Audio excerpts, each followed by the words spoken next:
सामने सुना मेरा नाम फ़हीम महबूब है। मैं KCC मेंबर हूँ और एक मल्टीनेशनल में काम कर रहा हूँ। एक्सेल टैक्स और SAP की टीचिंग भी करता हूँ और इसके साथ एज ए कंसल्टेंट भी काम कर रहा हूँ। तो सबसे पहले अगर आपने मेरा चैनल सब्सक्राइब नहीं किया तो इसको सब्सक्राइब करें और बेल आइकॉन पे क्लिक करें ताकि जो नए लेक्चर्स हैं, नई वीडियो जो मैं अपलोड करूँ उसकी नोटिफिकेशन जो है वो आपको आता रहे। तो लास्ट जो 2 लेक्चर थे वो हमने डिस्कस किए थे market retail price MRP maximum retail price जो है वो कैसे डिसाइड करनी है, किस तरह उसका प्रोसेस क्या है। तो एक जो पार्ट 1 था, पार्ट 2 उसमें हमने तो अक्सर स्टूडेंट के भी जो क्वेश्चन आ रहे हैं कि जो इनवाइस सिस्टम है वो कैसे चलना है between the manufacturer, distributor, retailer and customer.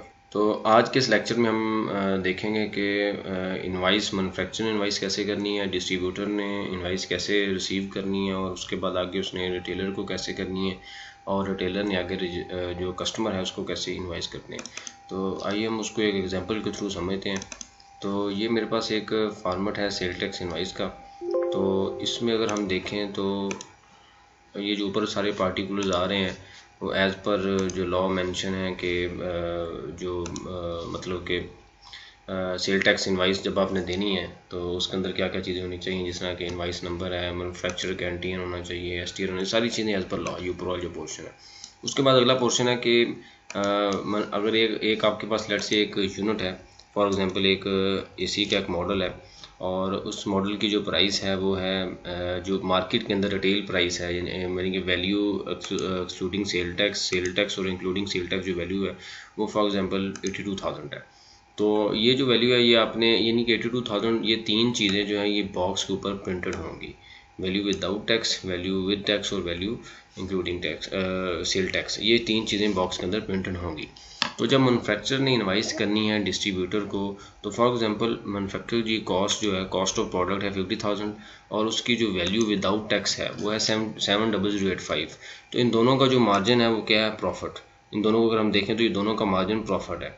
अब ये जो 20,085 या 2,085, ये 3 जितने हाथों में चीज़ें सप्लाई चेन में सेल होंगी आगे, यानी कि सप्लाई चेन के अंदर, उन सब में ये प्रॉफिट डिस्ट्रीब्यूट होना है। तो अब हम देखते हैं कि अगर फॉर एग्जांपल 70,085 की विदाउट टैक्स वैल्यू है तो उसमें से यानी कि 20,000 में से 10,043 यानी कि 10% मार्जिन मैन्युफैक्चरर ने रखा और बाकी उसने डिस्ट्रीब्यूटर को ट्रांसफ़र कर दिया। तो अब आते हैं कि मैन्युफैक्चरर की कॉस्ट सेल क्या है, 6,043। ये कैसे आई कि without tax value minus trade discount, ये मेरी मैन्युफैक्चरर की सेल आ गई। उसके बाद उसकी कॉस्ट थी 50,000, उसका ग्रॉस प्रॉफिट कितना हुआ 10,043, यानी कि उसने इस 20,000 का 50% खुद रखा और 50% आगे ट्रांसफ़र कर दिया। अब ये सबसे ज़रूरी चीज़ें हैं कि ये चीज़ तो सिस्टम के अंदर आएगी, लेकिन जो GST इनवाइस है, क्योंकि अक्सर स्टूडेंट का क्वेश्चन आता है कि जी सर्ड स्केड्यूल में GST sale tax return different है और सिस्टम की जो रिकन्सिलेशन है वो डिफरेंट है, यानी कि सिस्टम के अंदर जो रिकॉर्डिंग है वो डिफरेंट है। तो एक चीज़ आपने याद रखनी है कि थर्ड स्केड्यूल के अंदर जो रिटर्न और सिस्टम के अंदर जो डिफरेंस आएगा वो ट्रेड डिस्काउंट की वजह से आएगा। तो हर इनवाइस के साथ आपने उसकी रिकन्सिलेशन बनानी है कि ये सिस्टम है, क्योंकि जब आप GST इनवाइस डिक्लेयर करेंगे तो नेक्स्ट C के अंदर सेल टैक्स रिटर्न के अंदर आप जाके आप 7,085 ही रिपोर्ट करेंगे और ये GST रिपोर्ट करेंगे। अब ये 3 चीज़ें सबके लिए फ़िक्स हैं, आगे डिस्ट्रीब्यूटर है उसके लिए भी फ़िक्स है, रिटेलर के लिए भी फ़िक्स है। जो फाइट है, जो मार्जिन है ट्रेड डिस्काउंट, वो जो मार्जिन है वो उसका प्रॉफिट है, यानी कि जिसको जितना ट्रांसफ़र हो रहा है उसका उतना प्रॉफिट है। अब आते हैं डिस्ट्रीब्यूटर के अंदर। तो डिस्ट्रीब्यूटर के पास भी सेम वही, ये अगर हम देखें तो 3 चीज़ें फ़िक्स। उसके बाद उसने क्या किया कि अपने मार्जिन में से उसको मिला 10,000 रुपया, यानी कि उसको कितना मार्जिन मिला था 10,000 रुपया। उसने इस 10,000 में से कितना ट्रांसफ़र कर दिया, 4,017 उसने आगे ट्रांसफ़र कर दिया, यानी कि रिटेलर के पास। तो अगर हम यहाँ पे आके इसको देखें तो इसकी जो कॉस्ट थी वो कैसे निकली, मैंने क्या किया कि डिस्ट्रीब्यूटर की जो वैल्यू थी टोटल, यानी कि जो 7,085 माइनस 4,017, इनको मैं माइनस किया तो इसकी सेल आ गई और मेरी कॉस्ट क्या है। ये सिंपल सा रूल आपने याद रखना है कि सप्लाई चेन के अंदर जहाँ से आप चीज़ें परचेज़ कर रहे हैं उसकी जो सेल है वो आपकी कॉस्ट है। तो यहाँ पे आप देखें तो उसकी जो मैन्युफैक्चरर की जो सेल है मेरी कॉस्ट है। तो मुझे प्रॉफिट कितना मिल गया 6026, यानी कि 10,000 मुझे मिला था, उसमें से 4,000 मैंने आगे पास ऑन कर दिया और मेरा प्रॉफिट कितना हो गया 6026। अब आते हैं रिटेलर के ऊपर, सेम उसी तरह तीन चीज़ें फिक्स हैं, ये वाली जो चीज़ें हैं तीन, with value, without value, value without tax, with और जीएसटी, तीन चीज़ें फिक्स हैं। अब रिटेलर के पास आते हैं। अब रिटेलर ने जब एंड कंज्यूमर को इन्वाइस करनी है तो उसके बाद कितना प्रॉफिट है 4-5, यानी कि इसमें से अगर हम यहाँ पे देखें तो अच्छा, अब रिटेलर जो होगा वो रजिस्टर्ड भी हो सकता है, अनरजिस्टर्ड भी हो सकता है। तो ये थोड़ी सी ट्रिकी चीज़ है यहाँ पे, क्योंकि अभी जो STR नंबर का काफ़ी इशू आ रहा है कि विदाउट GST जो रिटेलर को अगर आप सेल करेंगे तो उसके साथ उसकी क्या इम्प्लीकेशन है वो भी हम देख लेते हैं। अगर तो रिटेलर है रजिस्टर्ड तो उसकी सेल क्या होगी 7085 माइनस, इसमें से मैंने 5% माइनस कर दिया, ठीक है, जो 5% उसको ट्रांसफ़र हुआ, यानी कि 50% उसने रखा, बाकी उसने ट्रांसफ़र हो गया। अब जो उसकी सेल थी वो मेरी, जो उसकी कॉस्ट थी वो मेरी सेल थी वो मेरी क्या बन गई कॉस्ट। तो ये जो मुझे मार्जिन कितना मिला 4519। तो इन दोनों को अगर मैं तीनों को जमा करूँ तो मेरा टोटल जो मार्जिन बनेगा वो यहाँ पे अगर आप देखें,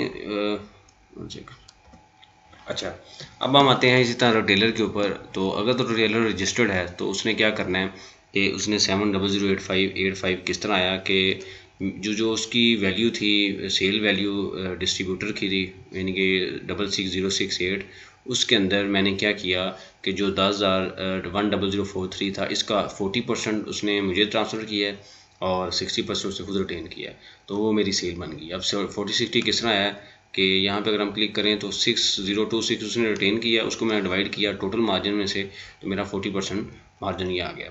उसके बाद उसकी जो कॉस्ट है वो डिस्ट्रीब्यूटर की सेल है, तो मेरे पास जो मार्जिन आ गया 4017 है। अगर तो रिटेलर जो है रजिस्टर्ड है, इन तीनों को अगर जमा करें तो मेरा जो टोटल मार्जिन है 20085 और 2085 यहाँ पे भी वही वैल्यू है।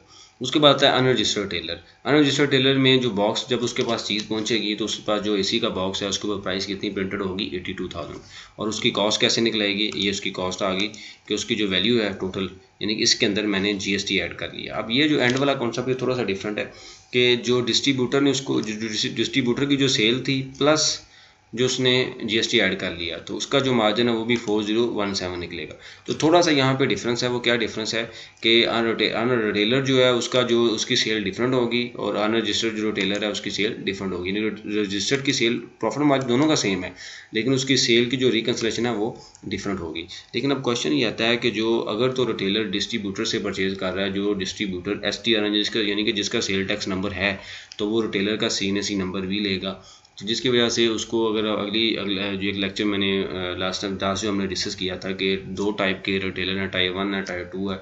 तो जो टायर 1 रिटेलर है उसके अंदर उसने डिफरेंट कंडीशन रखी थी कि अगर उसके पास 1,00,000 स्क्वायर मीटर से की शॉप है, उसके अलावा उसका जो एनुअल बिल है वो 6 लाख, पता नहीं कि 6 लाख या 6,50,000 से ऊपर है, और उसके अलावा जो अगर तो किसी मल्टीनेशनल कंपनी के साथ काम कर रहा है जिसकी यानी कि नेशनल लेवल पे जो कंपनी है जिसके डिफरेंट सिटी के अंदर डिस्ट्रीब्यूशन चैनल्स हैं, तो वो उसको अपने आप को रजिस्टर कराना पड़ेगा और यानी कि उसको सेल टैक्स नंबर लेना पड़ेगा।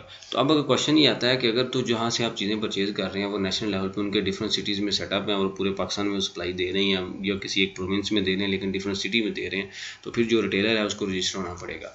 अब ये जो दो चीज़ें हैं ये जो अभी अंडर कंसिडरेशन हैं, क्योंकि इस वजह से लोगों ने कि CNSE नंबर और STR की वजह से अभी तक जो इसकी सप्लाई है, डिमांड एंड सप्लाई, वो इसी वजह से थोड़ी स्लो है, क्योंकि इसमें जो रिटेलर है उसको पहले रिटेलर में क्या था कि 2% वो टर्नओवर टैक्स दे रहे थे, और उसके क्योंकि 10 मिलियन तक की लिमिट थी और उसके ऊपर वो टर्नओवर टैक्स दे रहे थे।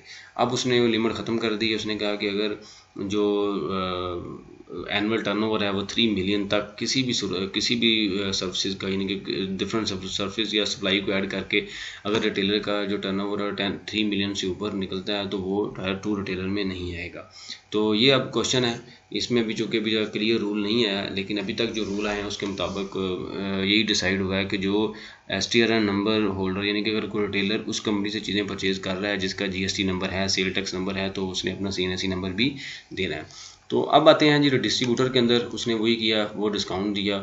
उसके बाद रिटेलर है, रिटेलर के पास ये 3 चीज़ें फिक्स थी, उसने आके डिस्काउंट नहीं दिया। अब उसकी जो कॉस्ट होगी वो यहाँ पे अगर देखें तो कॉस्ट उसकी 983 था, उसका जो प्रॉफिट मार्जिन है 4017 है। अब जब अक्सर हम मार्केट में जाते हैं तो अगर फॉर एग्जांपल एक हम कोई भी फार्मास्यूटिकल कंपनी किसी भी चैनल पे जाते हैं तो वहाँ पे अगर हम प्रोडक्ट परचेज़ करते हैं तो वो क्या करते हैं, वहाँ पे जो प्रोडक्ट की लेट से वैल्यू थी 100 रुपया, तो 100 रुपया में से वो कैलकुलेशन करते हैं तो वो आपको देते हैं 98 या 97 या 96 या इवन समटाइम वो 100 की भी दे देता है। तो अब ये 4017 रुपये का जो मार्जिन है इसमें से वो आपको ये कस्टमर को हो सकता है वो 1000 कस्टमर को दे दे, 500 दे दे कस्टमर को, 15, ये डिपेंड ऑन रिटेलर है।